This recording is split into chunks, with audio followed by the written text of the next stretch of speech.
Hey, greetings, everyone. Lieutenant Colonel Allen West. College football season is right around the corner. Welcome to the Steadfast and Loyal podcast. You gotta light 'em up before they burn it down. Better dig deep, put 'em in the ground. Blood on their hands, they're hellbound. Save us all. Ooh, they're gonna burn it down. Save us all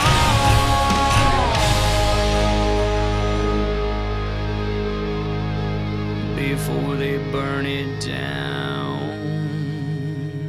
Let's talk about what we see happening in the United States of America. Because if I were to walk out into the street and say the word federalism, a few of you may know what I'm talking about. But I would say 8 out of 10, okay, I'll be nice, 7 out of 10 would not know. And that is really disturbing because that shows just how little we are educating people in civics and, of course, understanding the three branches of government, the Constitution, the relationship between the federal government and the states. Because right now what is happening is that the progressive socialist left, and these are the tenets of socialism. Socialism is an economic model which leads toward a societal transformation. And that's what we continue to hear from this Biden administration. That's what we heard coming from Barack Obama back in 2008. Transformation. We're fundamentally transforming the United States of America. Now we're hearing all this talk about transition. And see, this is what it is. We're transitioning away from the free market economic entrepreneurial system that has made America the envy of the world to a more centralized, controlled economy. And socialism as that economic model, well, it believes in wealth redistribution. It believes in nationalizing economic production. It believes in creating and expanding a welfare nanny state. It believes in social egalitarianism, which means everyone's equal. I call that the culture of the participation trophy. And that's where you get all this social justice talk and everything. But the final part of that is secular humanism, because if you're to believe in the government and governmental control, you can't have any belief in this creator God. What's this whole thing about, inalienable rights being endowed by a creator, the Judeo-Christian faith heritage God? Nah. See, God couldn't even get gender right. He wasn't smart enough to get male and female right. You can go out and choose whatever you want. God can't get the weather right. See, I'm here in Texas, and it's been hot. 3 weeks, over 100-degree temps, no rain. But last year it was mild. I don't even think we got over 95 in some places, and we had a lot of rain. But God has nothing to do with winter, spring, summer, and fall, the real climate change. It's us.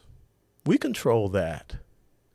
And see, the whole thing is that as the progressive socialist left continues to undermine the omnipotence and the omniscience of the creator God, then the question is, if he can't get male and female right, because you can choose that, if he can't get the weather right, because we do that, then how can he be the person that endows you with these inalienable rights, life, liberty, and pursuit of happiness? No, we, government, little g, not God with a big G, we're the ones to do that. And see, our founding fathers created this thing called federalism, which really wanted us to understand that there were very few things that the federal government had jurisdiction, purview, roles and responsibilities to do. That's what's enshrined in the Constitution of the United States of America. In Article 1, Section 8, and I would advise you to read these things, it lists the basic 17, 18 items, jurisdictions, purview, roles, duties, responsibilities of the federal government, the legislative branch, because that's the most powerful branch. That's where laws are made. They start as bills. They're signed by the executive. And it lays out what they're responsible for. It lays out in Article 2 of the Constitution what the executive branch is responsible for. It lays out in Article 3, the shortest one, what the judicial branch is responsible for. That's federalism, that relationship. And then it says in the 10th Amendment, all of those powers not delegated to the federal government are reserved to the states and to the people. It's so important. The 10th Amendment is the last amendment in the first 10 amendments of the Constitution, which codify our Bill of Rights. But what we see happening in America, especially now with this centralized mindset of control of progressive socialism, Marxism, eventually communism, because that's what it moves toward, the societal transformation, is that there are those that think everything should be done at the federal level. And you can see it playing out. You can see it playing out with our elections. This whole John Lewis Voting Rights Act thing, it had nothing to do with voting rights. It had everything to do with nationalizing elections under the control of the federal government. I'm thinking about it.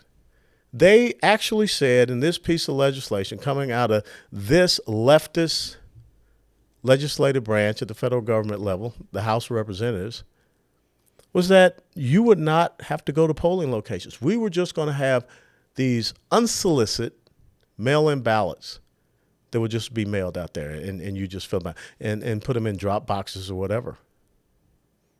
That didn't work out so well, and some states are coming to find that out. When you had people that had no business altering election law, governors, secretaries of state, judges, the only people that can change, amend, alter, make law is the legislative branch. But when we have people that don't want to follow that ideal of federalism, they don't want to follow the roles, duties, responsibilities, jurisdictions, and purviews that the Constitution lays out, they just discard it. And it becomes the quest for power by way of an ideological agenda. Again, the Voting Rights Act of John Lewis, it had nothing to do with making sure that we had good, free, and fair elections. Especially when all of a sudden this Voting Rights Act said there will be no more voter registration roll review. See, that's a state level responsibility. The federal government does not run elections. Elections are done at the state level, primarily at the county level. But yet the federal government, they want to usurp those rights, that responsibility. Look at education. I mean, how did we get the Department of Education? Because I've looked in Article 1, Section 8, and it ain't there. Well, the teachers' unions. Because back some time ago in the administration of Jimmy Carter, we had health, education, and welfare. That was an entity all to itself. Teachers' unions wanted their own department, government agency. They pushed Jimmy Carter to do it. And so health, education, and welfare got split out, and it became Health and Human Services, Housing and Urban Development, and Department of Education. Now we got the federal government in the business of housing. And that's what happened in the great mortgage meltdown, the financial meltdown and collapse of 2008, because Jimmy Carter came up with this thing, said everyone has a right to own a home. I didn't see that in the Constitution. I mean, we have the inalienable rights to life, liberty, and pursuit of happiness. Pursuit of happiness. It didn't say given to us happiness. So you're supposed to, federal government, make sure that we have the right type of policies that enable people to go out and earn a home, not for you to say you must give people a home. And look at what happened. Mortgage-backed securities. All of those toxic mortgages that were out there got passed around. People that couldn't afford those mortgages and financial institutions that were forced to, all because it was about centralized control. It was all about an ideological agenda. Same with health and human services. I didn't see where it says that the federal government has any role, responsibility, jurisdiction, and purview when it comes to our health care. Now, if you want to change the Constitution, there's a process by which we amend the Constitution. If the progressive socialist left, if they want to have these powers, then come up with a means by which you want to amend the Constitution. It's all laid out how you do it in the Constitution. But no, they just want to continue to usurp more of the rights, freedoms, and authorities of the states and the people under their control. And then, of course, the Department of Education. Look at what has happened in the United States of America. Look and trace what has happened with the standards of education in the United States of America since we had this centralized controlling agency called the Department of Education. Look at the budget and what it was initially when it was founded, and look at where that budget is now. And I don't see education getting better. As a matter of fact, it's gotten worse in the United States of America, to the point where now the federal government, the Biden administration, is threatening schools, threatening school lunch program financing, resourcing, if they don't teach all of this critical race theory and gender dysphoria stuff. I don't see that in the Constitution. As a matter of fact, there's a reason why we have school boards at the local level, because those are the folks that are supposed to be determining what is being taught to our kids based upon their local areas, so that we're producing critical thinkers and productive members of the society, instead of little people that's going to run around with maybe a little red book one day with what the government says they should be taught. Very dangerous thing. I mean, school choice. Look at how the teachers' unions, national level, and the people up there at the federal level, how they support them because they're giving them all the campaign cash. Look at the fight for school choice. That's why homeschooling is growing, folks, because people don't like the centralized control of education in the hands of the government and bureaucrats, to include even at the state level. Got to get back to federalism. Roe v. Wade, the Dobbs court decision. It shows how ignorant some people are of the Constitution. The Supreme Court did not end abortion in the United States of America. They did not. You want to go out and murder an unborn baby by way of dismemberment, poisoning, there are places you can still do it. But see, the left is upset because they can't tell you to do it from on high. The Supreme Court ruled that this is a decision that goes back down to the states, because there is nothing in the Constitution that talks about the right to privacy, life, liberty, pursuit of happiness. It has nothing that talks about you being able to murder an unborn baby, because whose life is more important? I mean, it says life, liberty, pursuit of happiness, life, born and unborn. But the left is even talking about neglecting children even after they're born. That's homicide. They want to murder unborn babies all the way up to the day before they're born. That's infanticide. But they want that controlled up there, just like the same thing with marriage. The entity that grants marriage licenses is at the state level. So why is the federal government even in there? And see, this is the whole thing. When the left cannot get their ideological agenda through the legislative process, because most people find the things that they support kind of abhorrent, they go to what is called courtstitution. Not constitution, but courtstitution. And they have made themselves believe that the whole Marbury versus Madison case, 1803, the whole judicial review thing, it's established precedent. It's established law. No, it's not. Because if you go back and read the Constitution, if you understand federalism, the Supreme Court doesn't make law. They're supposed to interpret law. So how can they interpret something that's not law? They're not supposed to, y'all. Gosh, I wish people would just pick it up and read it. The Constitution is really not a big thing. You know, it's so small, I can wedge it into my little breast pocket here, and I can pull it out. That's it. It's not a Tolstoy manual or literary project. That's it. The Declaration of Independence and the Constitution of the United States of America right there. And that's why I carry it around wherever I go. That's why it's highlighted, because you got to be ready when you're called to give an account. And if you're called to give an account and you understand what federalism really is, then you don't have a problem. But if you are not reading and understanding, then we're on the path of the fundamental transformation. We're on the path of this transition. See, this whole thing about the Green New Deal. Don't tell me about my thermostat in my house. It's my house.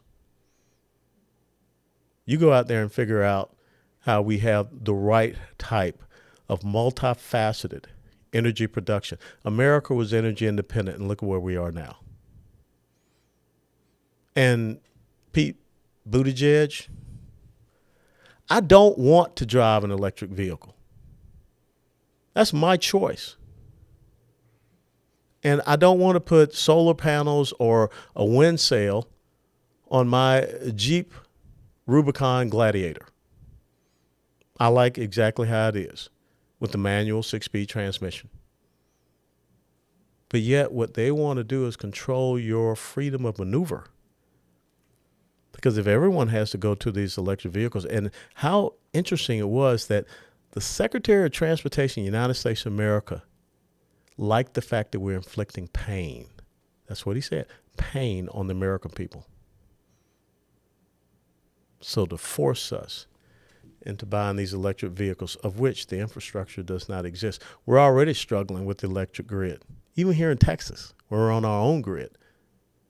But it's all about controlling you, because there's only so many places you can go. There's only a certain distance that you can drive an electric vehicle. Even Elon Musk here in Texas at Tesla was telling people in Texas to maybe not charge their vehicle between 2 and 8 p.m.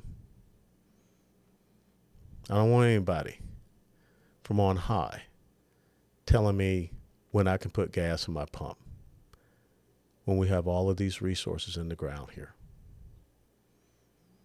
So the discussion is about us understanding that relationship between the federal government, the states, and the people.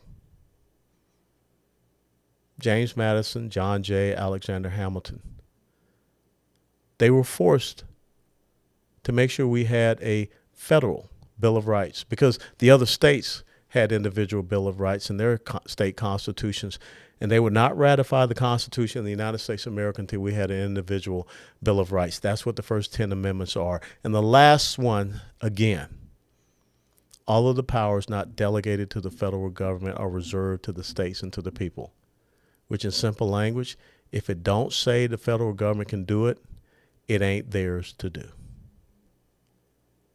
But if we fall and allow the centralized planning and execution of every aspect of our lives to come from on high, then we go down the path. Cuba, Venezuela, Soviet Union, East Germany, Soviet bloc, China. I don't want to live like that. And I know that some of you people out there are saying, well, Cuba is really cool. It's really nice. When was the last time you saw anybody try to swim or get on a raft from Florida to go to Cuba? Now, you rich socialist elites or others, if you want to go there and hang out, knock yourselves out. I ain't, because I like it right here in the good old USA, where the system of federalism has to be restored. And that's exactly what our guests have been talking about. And what I am so encouraged by are the young men that are seeing, and other young people are seeing, that we need to restore federalism. Because what constitutional conservatism is classical liberalism. Not this postmodern liberalism, not this perversion that the left is enacting upon us. Classical liberalism is about your individual rights, freedoms, and liberties. We don't need to transition away from that.